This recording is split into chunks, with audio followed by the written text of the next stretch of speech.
The night was cold, a thin veil of fog trailing along the winding road that led to the small, remote town of Elmsworth. Rachel gripped the steering wheel tighter as her headlights cut through the mist, illuminating the gnarled branches of trees that lined the road like silent sentinels. She glanced at the GPS again.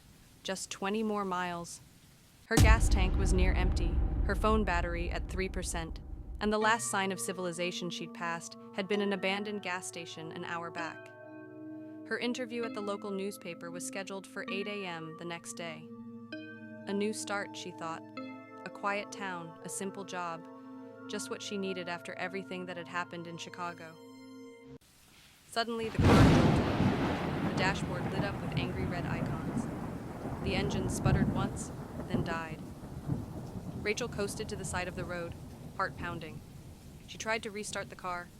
Nothing. She exhaled, frustrated, and reached for her phone. No signal. The battery icon blinked red before going dark. Dead. The silence around her was absolute. She stepped out of the car, her breath a cloud in the night. The fog seemed thicker now, curling around her legs like smoke. As she looked up and down the empty road, she saw a faint light flicker through the trees, off the road, deeper in the woods. A house? She hesitated. Every instinct told her to stay with the car. But it was freezing, and if that light meant people, maybe she could call for help. She grabbed her flashlight from the glove compartment and started toward the light. The path through the trees was overgrown, thorny branches tugging at her coat.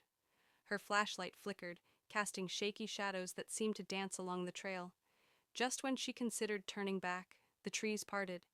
A cabin. It looked ancient, wooden slats warped with time, the porch sagging. A single yellow light glowed in the window. Rachel stepped onto the porch.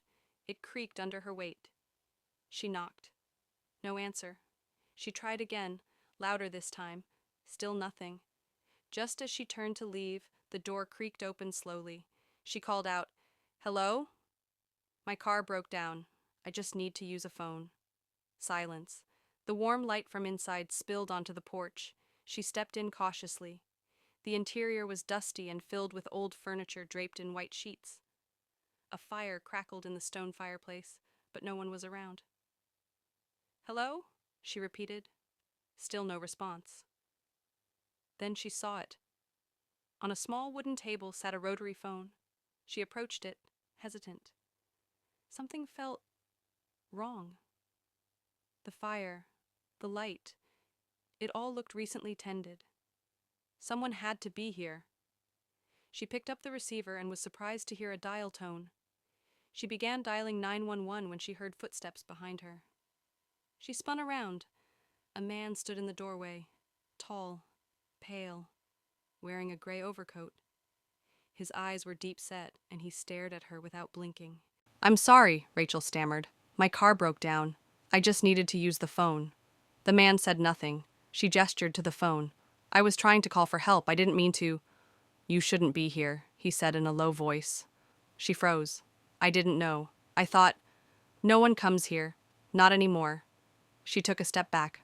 "I'll go. I'm sorry." He didn't move, just stared. Then he said, "Did you see anyone else on the road?" "No," she said, her voice shaky. "Just trees and fog." He nodded slowly. "Good. They haven't reached you yet." "Who?" she asked. The man walked past her, closed the door, and locked it. "You're safer inside. For now." Rachel's heart pounded. She reached for her phone instinctively, remembering it was dead. "You're not making any sense," she said. "Who's out there?" He looked at her with a haunted expression. "They come when the fog rolls in. They find those who are alone. They get inside your head. Make you see things." Rachel shook her head. "You're trying to scare me." "I don't have to," he said. "They'll do it themselves." He walked over to a cabinet, pulled out a shotgun, and checked the ammo. "Wait," she said, backing up. "This is insane. I don't believe in—" A sudden bang against the wall made them both jump. The man raised the gun. "They found us!" Rachel turned toward the window. Shapes, moving in the fog, dozens of them. She gasped. What are they?" They used to be like us, the man said, but once you let them in, you're no longer yourself. The banging grew louder, scratches at the door, a high-pitched whispering started, voices overlapping and incoherent. Rachel felt dizzy. Don't listen, the man shouted. They're trying to get into your mind. She clutched her head. Make it stop. The room seemed to pulse, the walls bending as if reality itself were warping. Then, silence. She looked up. The man was gone. The room was dark, the fire dead. Had it all been a hallucination? She staggered to the door, opened it. The fog had lifted. Her car was in view, headlights still off. She ran to it. It started on the first try. Back on the road she drove in silence, tears on her cheeks. As she entered Elmsworth, she passed a weathered sign. Welcome to Elmsworth. Population 0. She slammed on the brakes. What? She looked around. The town was dark, deserted, every window boarded up. Then she saw the newspaper office. She stepped out of the car and approached it, numb. The building's signs swayed in the wind. Inside, the walls were covered in yellowed clippings. Her name was on one. Missing reporter Rachel Adams still unfound. Her legs gave out. Behind her, the whispering started again. And this time, it was inside her head. The fog was back.